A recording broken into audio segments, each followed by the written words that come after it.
네, 안녕하십니까. 저희가 한 시간이 한 20분쯤 지연됐는데요. 또 뒤에 일정이 있으신 분이 있으셔서 가능하면 시간은 지키겠습니다. 오늘 하루 종일 아마 굉장히 프로그램이 빡세게 진행됐는데 그래도 마지막 세션까지 많이 남아주셨네요. 원래 그래서 경품 추첨은 항상 마지막에 해야 되는 거죠. 사실은 아까 제가 전 세션에 있었는데요. 전 세션에서 이 장병탁 당시 진행자께서 질문을 던지셨어요. 그러니까 구글이나 뭐 이런 페이스북이나 이런 유니콘이 이런 지능정보 기술을 선도하는 이런 혁신 기업이 한국에서 우리나라에서 출현하려면 무엇을 해야 되는가 이런 질문을 던지셨는데 그때 미래국장님께서 답변을 하시면서 교육의 변화가 무엇보다 중요하다 이런 말씀하셨어요. 그래서 뭐 이미 저희 세션이 할 거 다 하셨는데 우리 또 뭐 하지 뭐 그렇게 생각이 들었습니다. 그래서 제가 아까 자료를 좀 찾아보니까 이렇게 저희가 제일 오전에 큰 그림을 그리면서 종합 대책을 하면서 크게 세 가지 분야로 나눴더군요. 그러니까 기술과 산업과 사회. 이 세 가지 분야에서의 전략이라는 것을 가지고 오늘 하루를 지금 하고 있습니다. 그래서 세션도 세 개가 기술과 사회와 사회라는 이 세 분야의 세션을 지금 하고 있습니다. 저희가 사회인데요. 이거는 제 개인적인 생각입니다만 저는 이것들이 과연 동등한 위치에 있는가, 그러니까 그러니까 마치 2차원적으로 같은 위치에 놓고 둘 수 있는 것인가, 아니면 어떤 입체적으로 하이어라키가 있어서 선호가 있는 것인가, 이런 문제를 사실 제기하고 싶습니다. 예를 든다면 어떤 교육이라는 걸 통해서 교육의 혁신과 변화를 통해서 어떤 생각의 힘을 가진 그런 인재들이 배출되고 그런 인재들이 기술적 혁신을 만들어내고 기술적 경쟁력을 만들어내고 그 과정에서 필연적으로 출현할 사회적 문제들, 일자리가 사라지고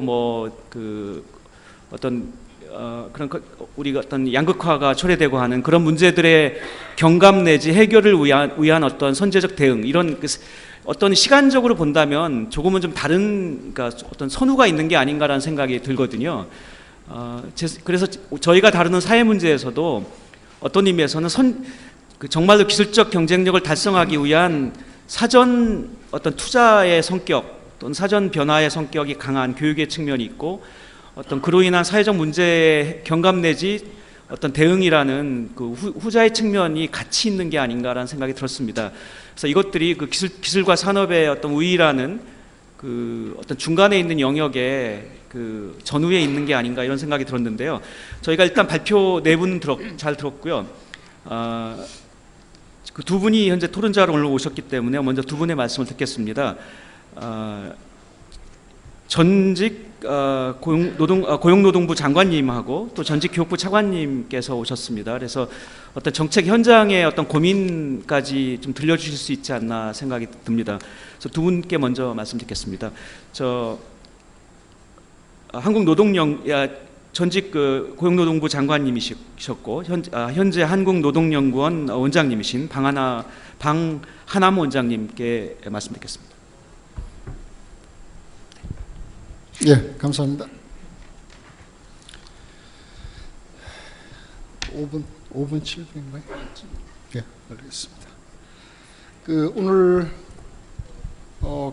굉장히 큰 컨퍼런스를 하루 종일 해서 굉장히 좋은 계기가 된 것 같습니다. 많이 배우고 오늘 큰 주제 우리 박형주 소장님 말씀하신 대로 기술과 그다음에 정보, 그리고 기술 정보, 그리고 산업, 미래 사회의 주제인데요.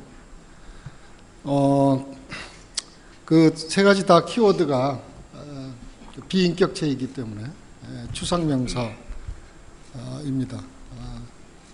근데 그 세 가지 키워드의 주체는 결국 사람이겠죠.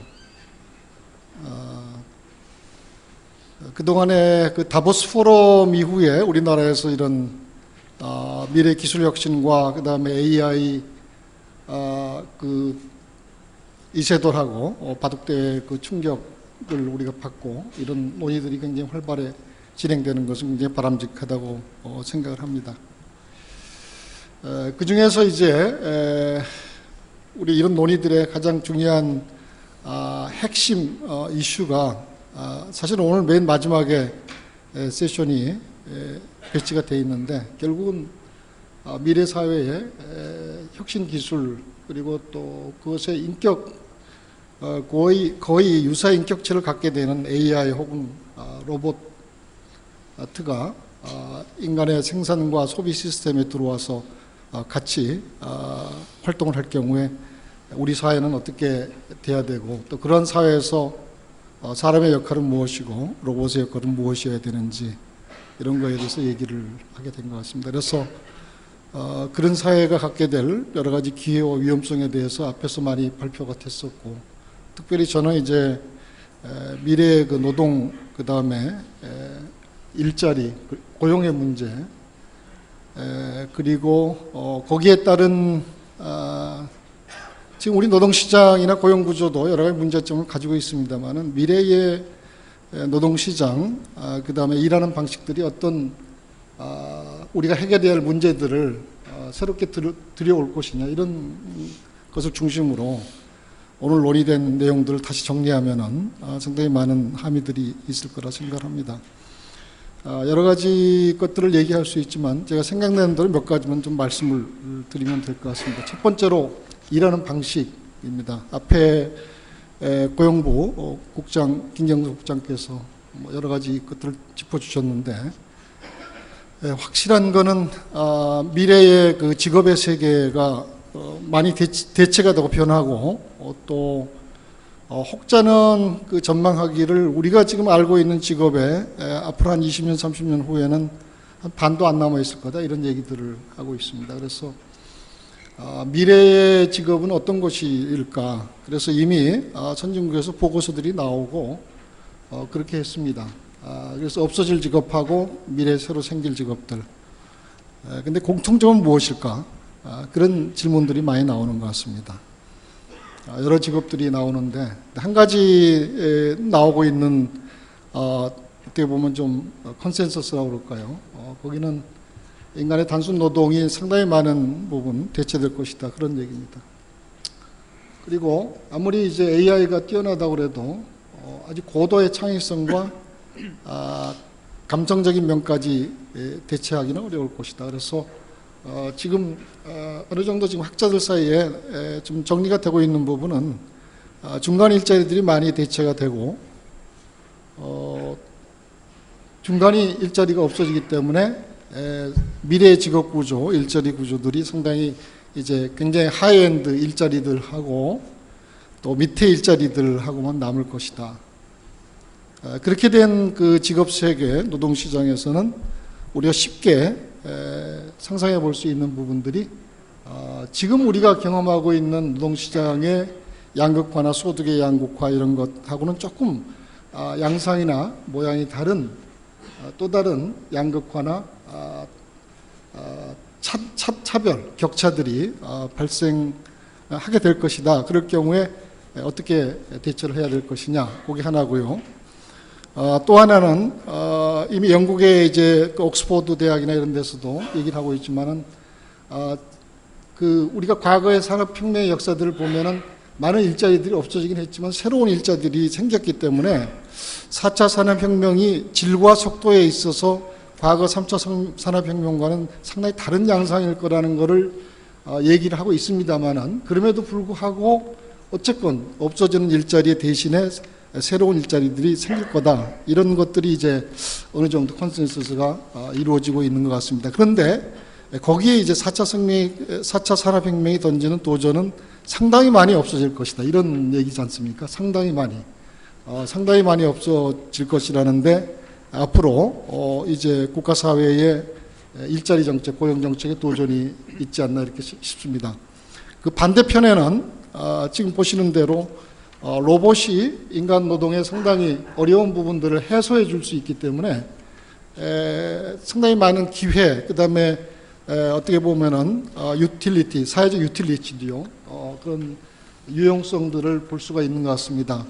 제가 생각할 때 딱 두 가지 정도 실질적으로 예를 들어볼 수 있는 부분이 하나는 이제 자율주동차 이런 얘기도 했습니다만은 우리가 인류가 가지고 있는 가장 어려운 문제들, 인간의 육체가 장애가 생겼거나 심각하게 이동상의 문제점이 생겼을 때 앞으로 로봇이나 자율주행차가 인간의 장애에 의한 이동성의 제한들이 상당히 많은 부분 해소될 거라는 그런 걸 우리가 생각해 볼 수 있다면은 이건 엄청난 부가가치라고 생각을 해볼 수 있는 거죠. 또 다른 하나는 저는 뭐 이제 이쪽 부분에 정책을 했으니까 또 하나 생각드는 부분은 이 산업 안전 부분입니다. 그래서 지금도 사실 이제 보면 안타까운 부분들이 뭐 위험의 외주화라든지 또 아주 더티하고 위험한 작업들은 1차 노동시장이 아니라 2차 노동시장이나 중소기업 하청 노동자들이 이걸 대신해서 사고가 많이 나고 뭐 그런 부분들. 또 공기를 단축하고 그다음에 공사비를 단축하기 위해서 어떻게 보면 위험 작업들을 감수해 그런 것들은 상당 부분 미래에 로봇에 의해서 이렇게 대체될 수 있기 때문에 산업 안전 부분, 인간의 안전과 그 부분에 있어서 상당히 많은 부분 부가가치가 생산될 수 있고 우리가 행복한 사회를 가져갈 수 있다는 게 그게 상당히 큰 어떻게 보면은 미래 가치 아니냐 이렇게 생각을 합니다. 두 번째로는 이제 노동의 이동과 관련된 것입니다. 그래서 앞에 고용부에서도 발표해 주신 대로 아마 지금 우리 노동시장의 가장 큰 어려운 문제는 잘 아시다시피 이제 1차 노동시장, 2차 노동시장으로 구분이 되고 대기업, 중소기업으로 구분이 되고 또 좋은 정규직, 비정규직으로 이렇게 되는데 이 부분의 문제를 가지고 우리 대한민국 고용노동부 또 우리 사회는 굉장히 어려움을 많이 겪고 있습니다. 이것들이 왜냐하면은 근본적으로 격차를 형성해내고 또 그런 것들이 이제 악화돼 가지고 가계소득의 불평등이라든지 또 이런 것 때문에 이제 내수가 저하되고 그래서 지금 1% 사회, 뭐 99% 사회 뭐 이런 얘기들이 이미 나왔고 그렇지만은 우리 사회를 떠나서도 이제 현대 자본주의가 당면하고 있는 이런 99%대 1%의 이런 얘기들이 바로 거기서부터 출발을 하게 되는데 희망하기는 미래 사회는 또 다른 위험을 가지고 있지만은 아마도 지금처럼 대기업, 중소기업, 그다음에 정규, 비정규로 나누어진 경직된 노동시장 구조는 아닐 거라는 그런 생각을 해볼 수 있겠습니다.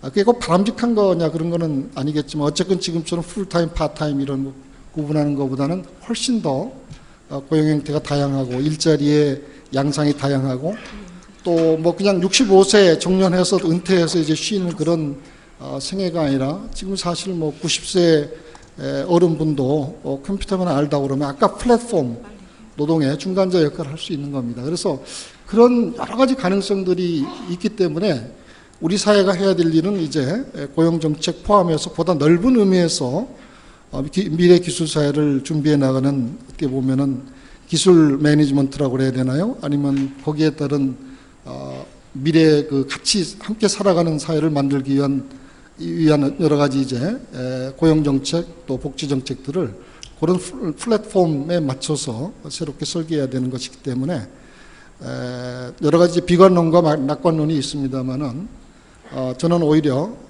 지금까지 한 1년 정도 저도 저희 연구원에서도 이런 논의들을 쭉 해왔는데 어떻게 생각해 보면은 우리가 지금 준비하기에 따라서 상당히 많은 어떻게 뭐 새로운 기회, 그다음에 사회적 부가가치의 창출 그런 것들이 새로운 기회로 연결될 수 있지 않을까 생각을 하고 마지막으로 이제 아까 처음에 제가 얘기했던 대로 또 다른 형태로서의 직업의 양극화가 생길 경우에 그때는 어떻게 할 것이냐 그 부분에 대한 고민들이 지금 논의되는 것들이 이제 새로운 지금 21세기, 20세기의 노동시장과 소득체계를 상정한 분배제도 가지고는 아마 상당히 어려움이 있을 거라는 얘기들이 많이 힘을 얻고 있습니다. 그래서 21세기 기술정보사회에서의 분배 시스템은 지금보다는 상당히 달라야 된다는 그런 컨센서스가 있는 것 같습니다. 저는 여기까지 좀 말씀을 드리고 제 시간이 지난 것 같습니다만 죄송합니다. 예, 감사합니다. 마지막으로 마지막 패널이신데요. 제 58대 교육부 차관이셨고 현재 그 한국교육개발원 원장님이십니다. 김재춘 원장님이십니다. 스티브 잡스라든가 마크 저커버그 같은 사람을 길러내기 위해서 이 사람들을 길러낼 수 있는 그런 대학을 만들었다고 가정을 해봅시다. 자, 그랬을 때 이 대학을 졸업한 사람들이 이런 사람이 될 수 있을까요? 불가능하죠? 왜냐하면 대학 중퇴해야 되잖아요. 대학 중퇴 안 하면 이런 사람이 될 수 없다고 하는 거죠. 그래서 미국에서 재미있는 얘기가 있는데 어떤 교수가 하는 이야기가 미국의 혁신적이고 창의적인 인물들이 많은 이유는 초중등 교육이 엉망이기 때문이다. 학교에서 교육을 잘 시켜놓으면 거기에 트레인 돼가지고 홈파인 방식으로 사고할 수밖에 없다고 하는 거죠. 한국처럼 워낙 교육을 잘 시켜놓으니까. 미국은 초중등학교가 엉망이기 때문에 아무것도 안 배워서 어떻게 보면 지멋대로 하다 보니까 굉장히 창의적이고 혁신적인 기업가나 사람들이 많이 나온다. 이런 우스갯소리를 한 적이 있는데요. 상당한 정도로 공감할 수 있는 부분인 것 같아요. 제가 이 말씀을 드린 이유는 오늘 제가 한 7분 동안 하는 이야기의 핵심이 이 두 가지 있다고 저는 봅니다. 우리 사실 지금 우리가 알고 있는 게 학교 교육 체제, 대중교육 체제라고 그렇죠. 이게 만들어진 지 인류 역사상 200년 정도밖에 안 됐습니다.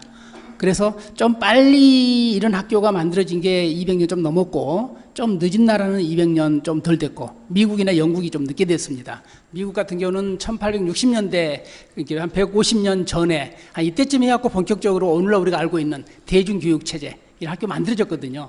만들어졌는데, 이 학교가 만들어질 때 가장 그 사이의 이상이 뭐냐면 공장이에요. 팩토리예요.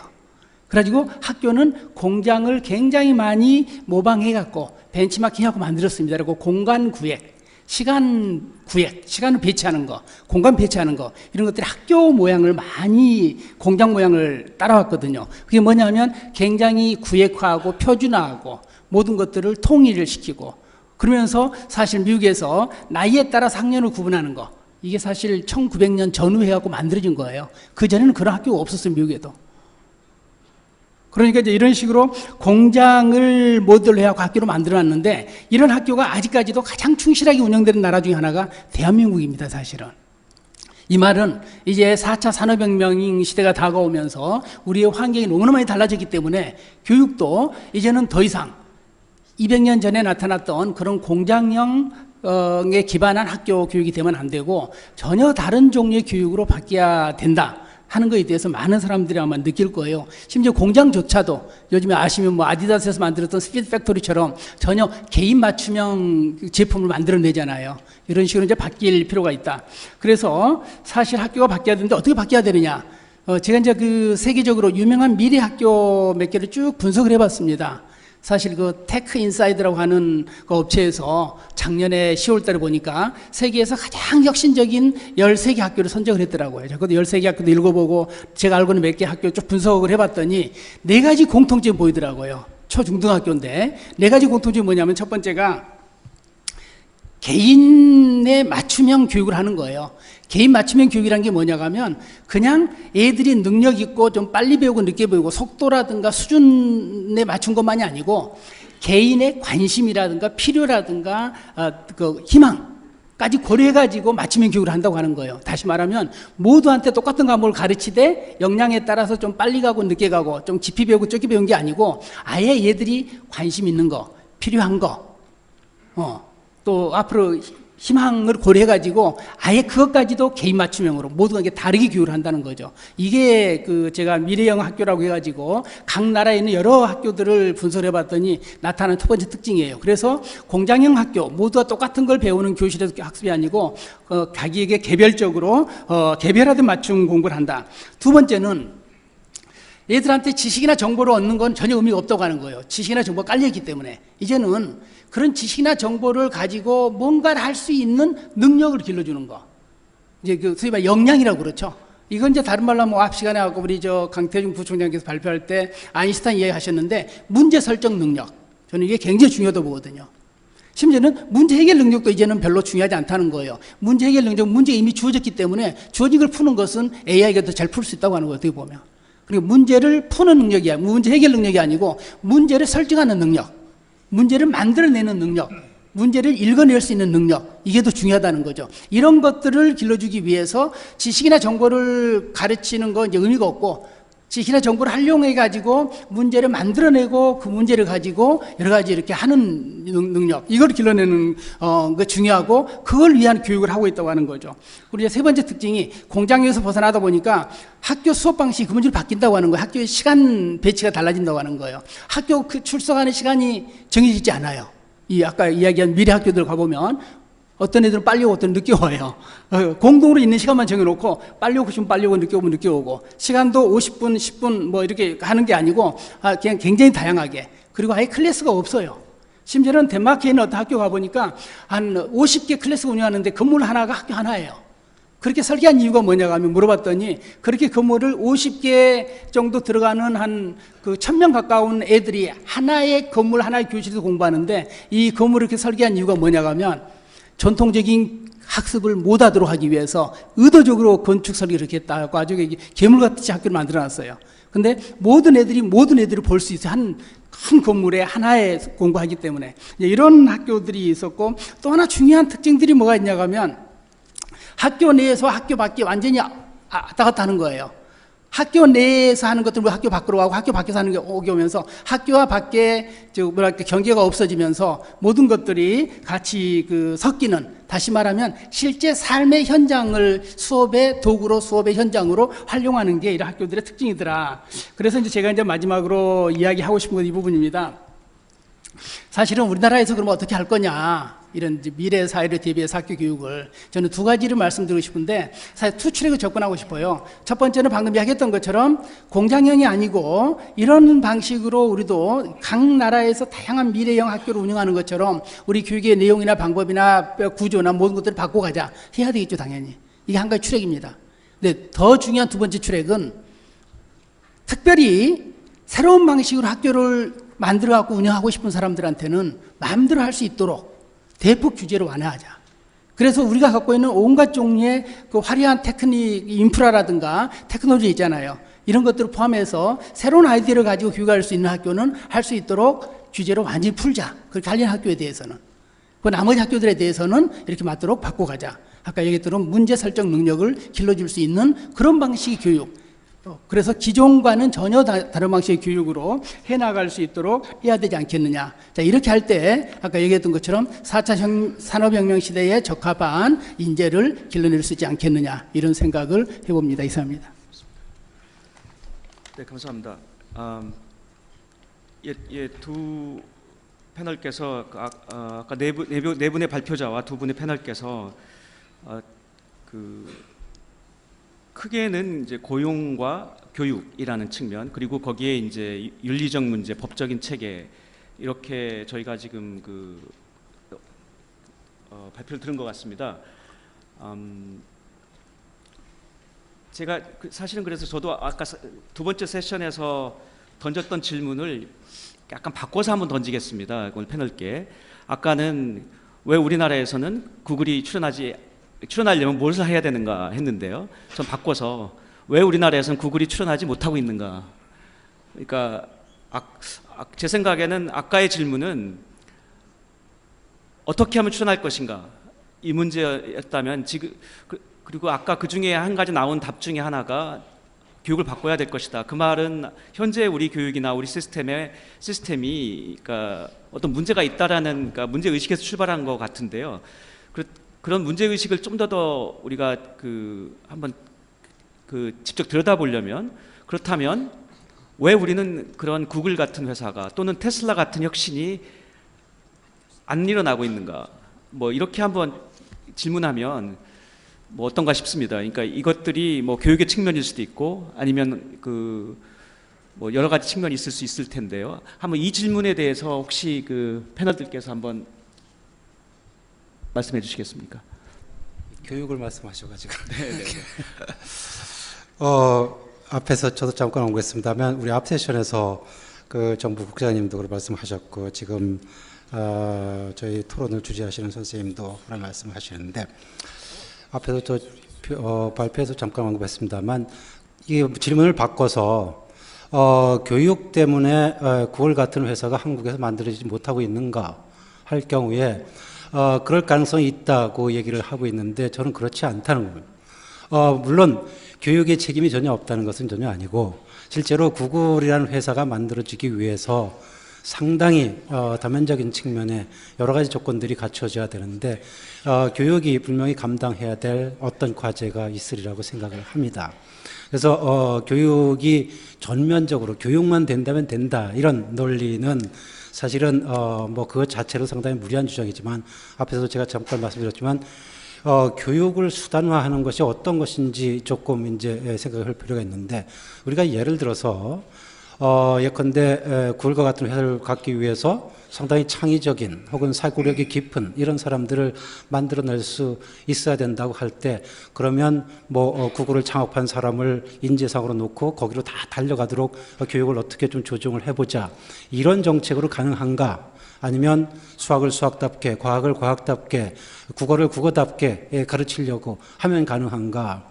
저는 후자가 훨씬 제대로 된 길이라고 생각을 하고 예컨대 뭐 이게 얘가 아주 척확하지는 않을지 모르지만 우리가 지금 얼마 전에 이제 2015년 피사 결과가 발표돼서 우리나라 성적이 좀 떨어졌다. 그래서 조금 웅성거리고 있고 뭐 다른 여러 가지 대책들이 강구돼야 되지 않느냐 하는데 그 보고서에서 한번 들여다볼 부분이 어떤 부분이냐 하면 2015년 피사가 과학에 초점을 두고 있어서 과학에 대해서 조금 더 깊이 분석한 부분들이 있는데 거기에 뭐 우리가 잘 알고 있듯이 학생들에게 과학 공부를 하는 게 재미있느냐 했을 때 우리나라의 한 59% 정도가 긍정적인 답을 하고 있는데 이 답을 한 비율은 OECD 국가 참여한 35가국에 비교하면 제가 정확하게 기억이 없는데 27위 내지는 26위를 하고 있습니다. 과학 성적이 그렇게 나쁘지는 않죠. 뭐 과거보다 떨어져서 조금 실망을 하고 있지만 과학 공부하기를 좋아하지 않는다는 거고 다른 하나의 질문 중에 어떤 거냐면 자네가 자라서 과학 관련 직업을 갖게 될 것 같으냐 하고 할 때 우리나라 학생들이 약 19% 정도가 잡을 것 같다고 하고 있는데 OECD 평균이 약 25%에 가깝습니다. 그것도 아마 순위로 굳이 따진다면 좀 자극적이게 말한다면 한 35개 중 26위 정도, 27위 정도 하고 있을 겁니다. 이를테면 우리가 열심히 가르쳐서 훈련시키는 방식으로 가르친다면 아까 우리 김재준 원장께서 말씀하셨지만 정말 문제를 포착하고 그걸 가지고 상당히 재미를 느끼면서 정말 활발하게 공부하도록 만들 수 있는 것이냐. 실제로 교육을 어떤 수단으로 놓기보다는 정말 과학하는 것 자체가 재미있도록 수학하는 것 자체가 재미있도록 가르치는 것인데 이 재미있도록 그리고 창의성을 가질 수 있도록 가르치는 것은 그 인재, 특정한 인재, 특정한 일꾼을 겨냥해서 하는 것이 아니라 각 교과, 각 학문의 성질에 충실하게 하는 것이다. 이 충실하게 하는 것인가라는 걸 풀기가 상당히 어렵기는 한데 직관적으로 아마 의문을 던질 수 있을 것 같습니다. 길게 말씀드릴 수가 없어서 이렇게 마치겠습니다. 각 교과가 달성하고자 하는 목적에 충실한 것이 결국은 결과적으로는 그런 문제 해결과 문제 제한 능력을 가진 인재를 만들어낼 것이다 이런 말씀이셨던 것 같은데. 네. 저는 좀 다른 생각을 가지고 있는데요. 미국의 그 동부에 가면 보스턴 근처에 올린 공대가 있거든요. 여기에서 하는 거 보니까 굉장히 그 기존의 생각하고는 거꾸로 수업을 하더라고요. 뭐냐면 예를 들면 뭔가 공대에서 뭔가 만들려고 하고 뭔가 아이디어를 내서 프로젝트를 하려고 하면 수학이나 과학의 기초를 모르면 할 수 없지 않느냐. 그래서 대부분의 대학에서는 수학, 과학 기초부터 하고 나서 그것들이 다 되고 나면 그 다음에 뭔가 문제를 만들어서 프로젝트를 해가지고 뭔가 그 작품을 만들고 그래서 우리가 뭐 캡스톤 디자인이라고 그래서 대학 4학년 때 보통 하고 그렇죠. 근데 이 올린 공대를 보면 전 거꾸로예요. 대학 1학년 들어오자마자 수학, 과학 공부할 필요 없다 일단은. 우선 뭔가 네가 하고 싶은 게 뭐냐 문제를 만들고 프로젝트를 만들라고 계속 프로젝트를 디벨롭을 시킵니다. 그러고 나서 프로젝트 언제도 만들어지면 2학년 때부터는 그 프로젝트를 해결하기 위해서 필요한 수학과 과학 그 부분만 공부해라.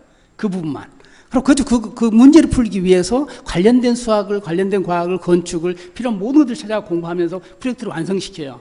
그런데 이렇게 했을 때 이 애들이 굉장히 좋은 성과를 내면서 결국은 정말로 그 공부를 즐기고 더 나가서는 굉장히 좋은 기업들의 구글을 포함해서 마이크로소프트나 다 취업하면서 엄청난 성과를 내고 있거든요. 그러면서 대학이 뭐 미국에서 3대 공대 중에 하나로 들어가고 이런 성과를 내고 있는데 이런 걸 보게 되면 우리가 그 각각의 학문들을 체계적으로 다 배우고 나서 그리고 나서 뭔가 그것들을 막 융합해 가지고 뭔가 한다. 이 접근 방법이 꼭 옳은 거냐? 아니면 주어진 어떤 뭔가 문제를 가지고 그 문제를 가지고 관련된 것들을 집중적으로 공부해가는 그 필요한 부분만, 수학이더라도 여기 관련된 수학만, 과학이더라도 거기에 관련된 뭐 물리든 화학이든 부분만 공부하면서 문제 풀어가는 이런 식의 것들, 이런 식의 접근법도 우리한테는 좀 필요한 거 아닌가.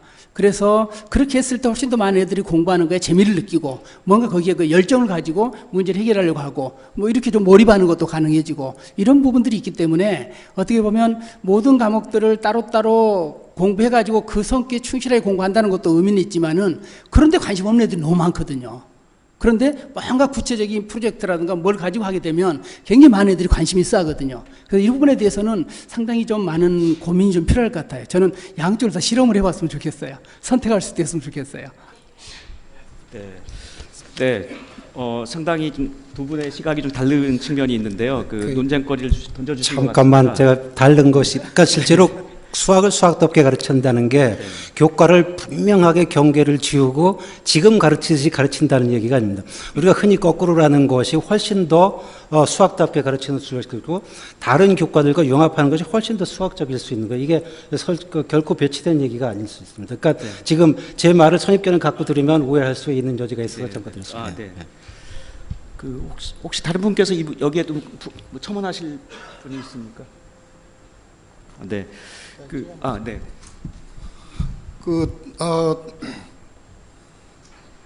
저 비슷한 문제를 가지고 저희도 이제 그 포럼을 운영해서 거의 같은 질문이 나왔습니다. 그래서 지금 아마 국가적으로도 왜 우리는 구글 같은 회사가 안 나오느냐, 그 질문이 상당히 중요한 질문으로 지금 되고 있고, 또 관련해서 각 부처나 정책 담당자들 고민들을 많이 하고 있는 것 같습니다.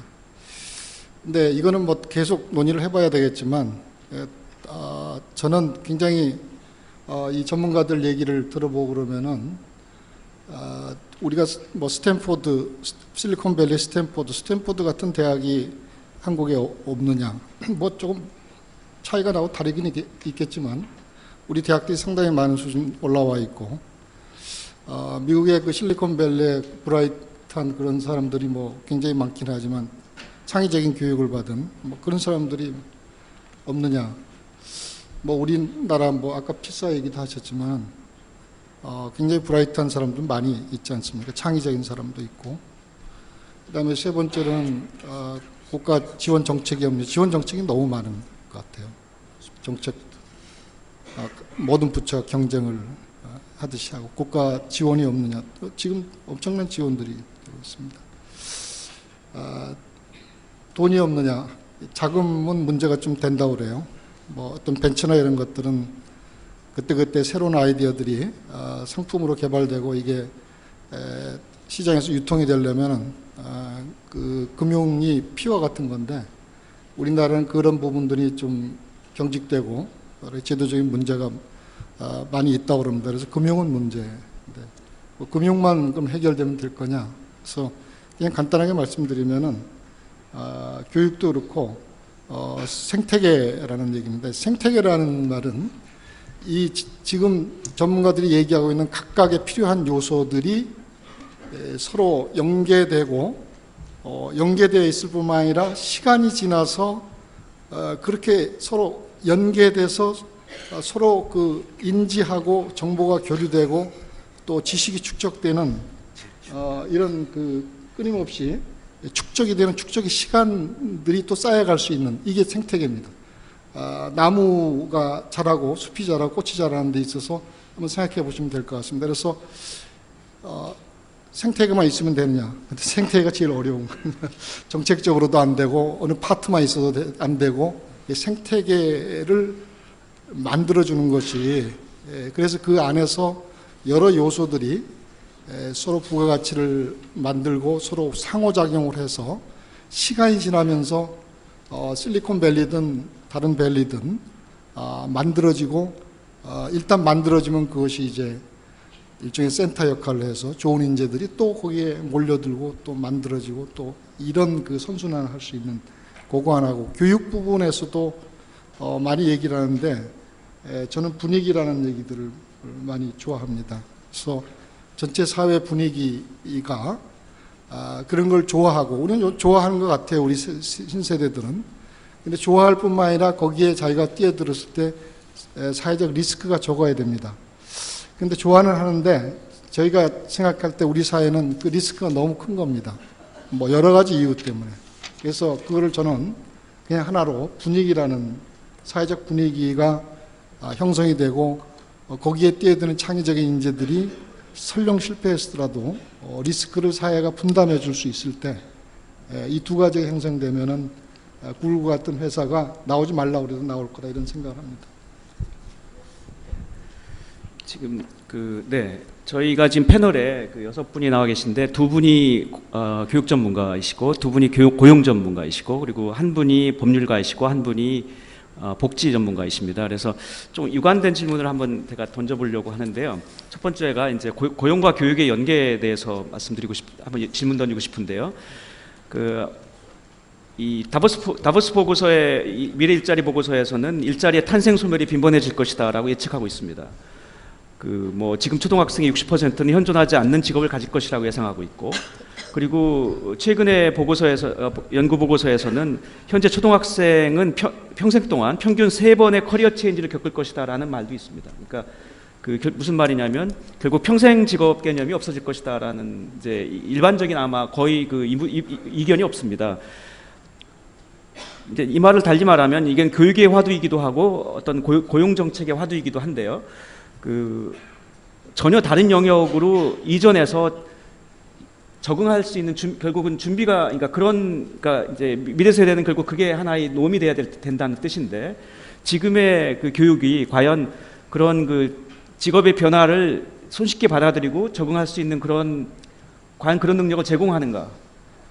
뭐 이런 종류의 질문인데요.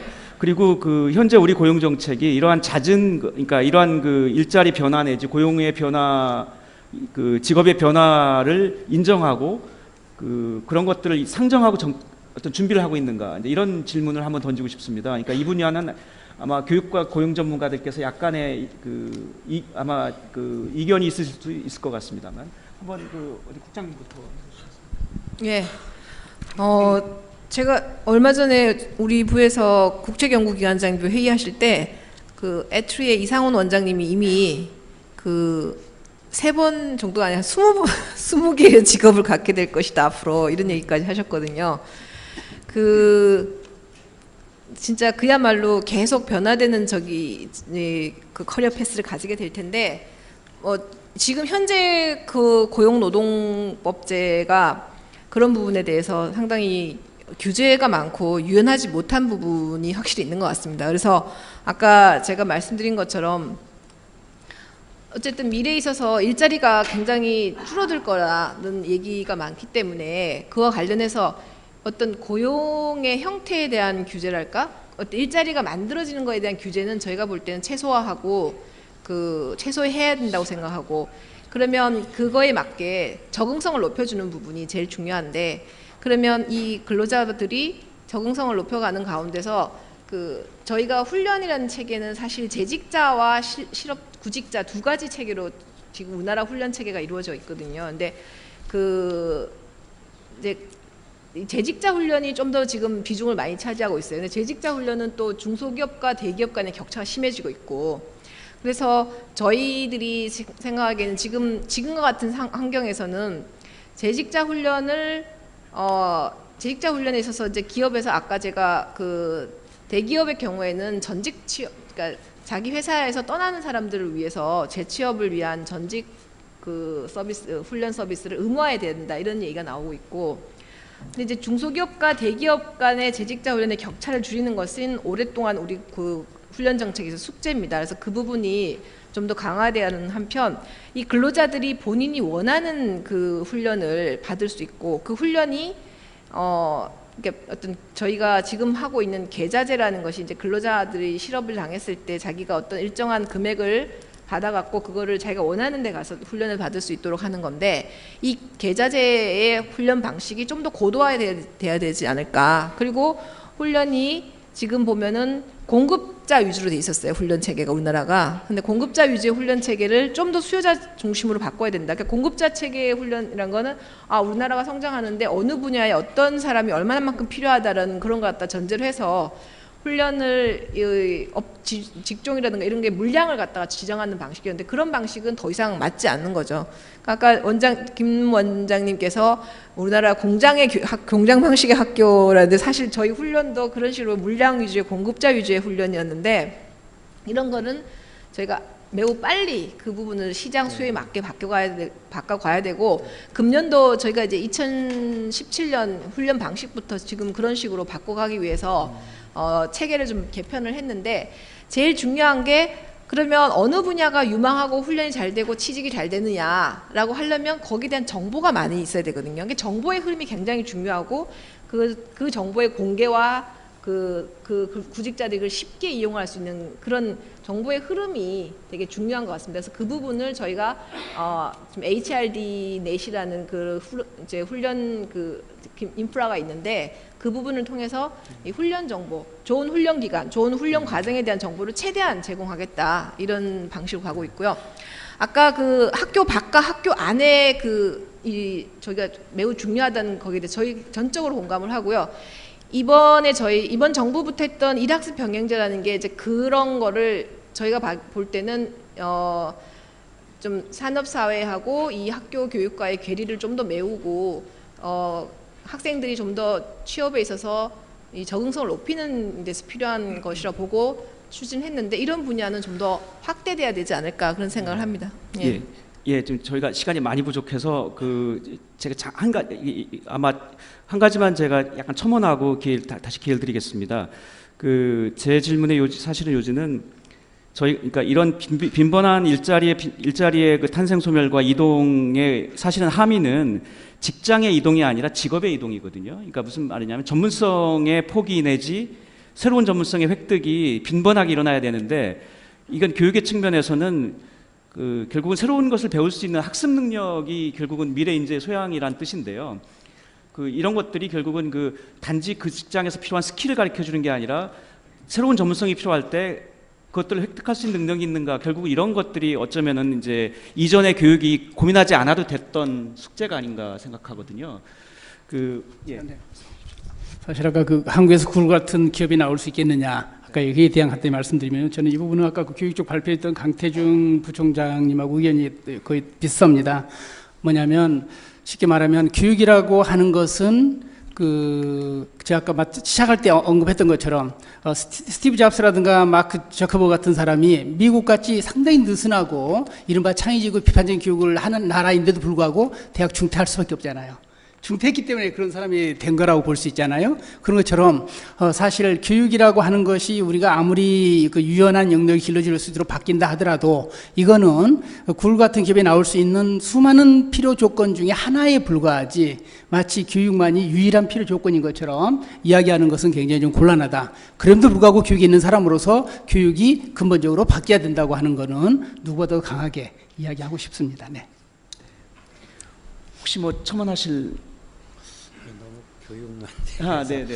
예, 사실 연장이 될 수 있을 것 같은데, 아까 지금 사회자께서 말씀하신 것처럼 단순한 직장 이동이 아니라 전문성이 바뀌는 것이다라고 할 때 결국은 흔히 지금 영어 문건에서 나오는 핵심적인 키워드는 agility라는 것인 것 같아요. 사실 정말 일의 맥락이 바뀔 때 거기에 적응해서 적응할 수 있는 능력인데 이것은 상당히 특정한 기술을 익히고 있다고 하면 오히려 그게 제대로 이루어지지 알 수 없는 부분이어서 결국 그것을 위한 준비라고 하면 상당히 일반적인 수준에서 이루어져야 된다. 그렇다면 기초가 탄탄해야 된다는 것인데 그런 점에서 앞에 제가 구체적으로 말씀드리지 못했습니다만 지금의 직업교육이라고 하더라도 특정한 자동차 정비를 가르친다든가 혹은 어떤 프로그래밍 할 수 있는 것들을 가르치는 것이 아니라 그 기반들, 말하자면 실제로 앞에서 얘기를 했다면 정말 문제를 발견할 수 있고 그것들의 질문을 제기할 수 있고 하는 가장 기본적인 역량들이 사실은 오히려 그런 미래를 준비하는 것이 되는 역설이 된다고 생각을 합니다. 네, 예, 지금 저희가 이제 시간이 많이 밀려서 제가 마지막 질문을 우리 복지 전문가인 안 교수님께 한번 던지겠습니다.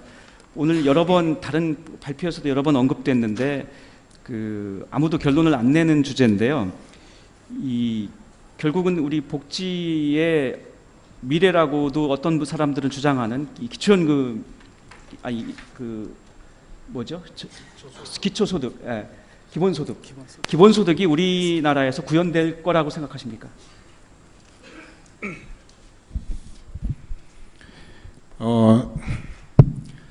제가 점쟁이한테 물어봐야 될 것 같고요. 단기적으로는 기본소득 같은 현금보다는 어떤 방식으로든 일자리를 만들어내는 쪽으로 복지 체제도 계속 가동시키는 게 좋을 거라고 보고요. 장기적으로 뭐 기계가 인간 할 일을 다 하고 인간이 이제 소득 활동을 할 수 없는 정도로 세상이 바뀐다 그러면 뭐 기본소득 정도는 기본적으로 하게 될 거라고 여겨집니다. 네, 결국은 결론을 안 내셨습니다만, 네, 제가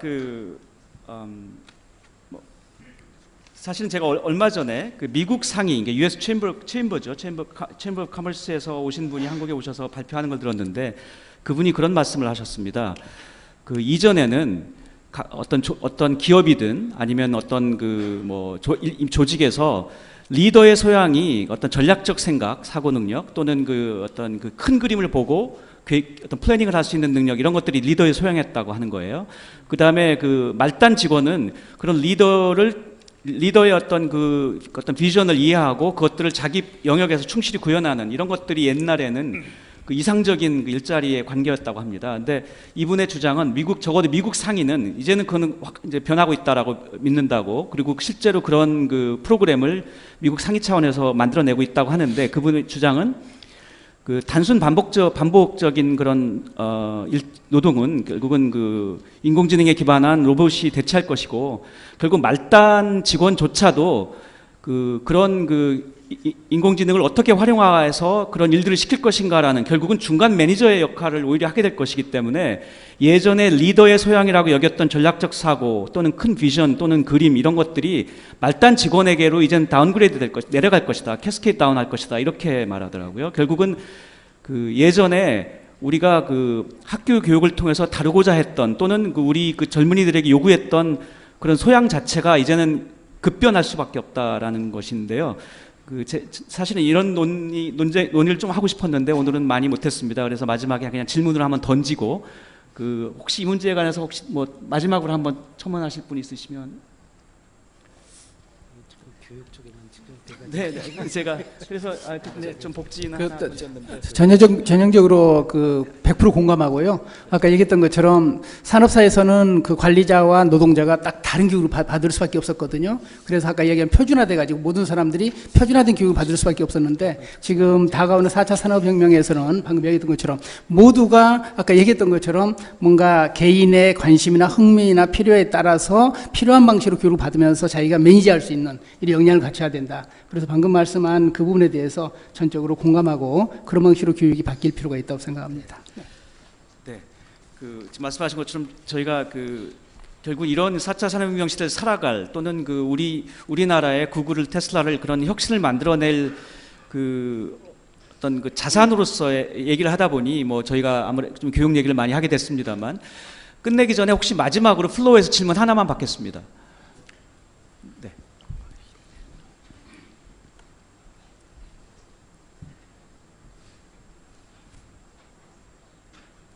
예, 플렉스9이라는 IT 업체에 근무하고 있습니다. 오늘 설명 잘 들었는데요. 질문은 김경선 국장님께 드리겠는데 4차 그러니까 4차 산업혁명이 지향하는 고용 모델이 현재 가장 근접하게 작동하고 있는 곳이 IT 업계 같아요. 프리랜서에 대한 선호도 여러 가지. 예. 근데 실제로 해보니 워크넷 같은 경우에서 사람들을 많이 뽑고 있는데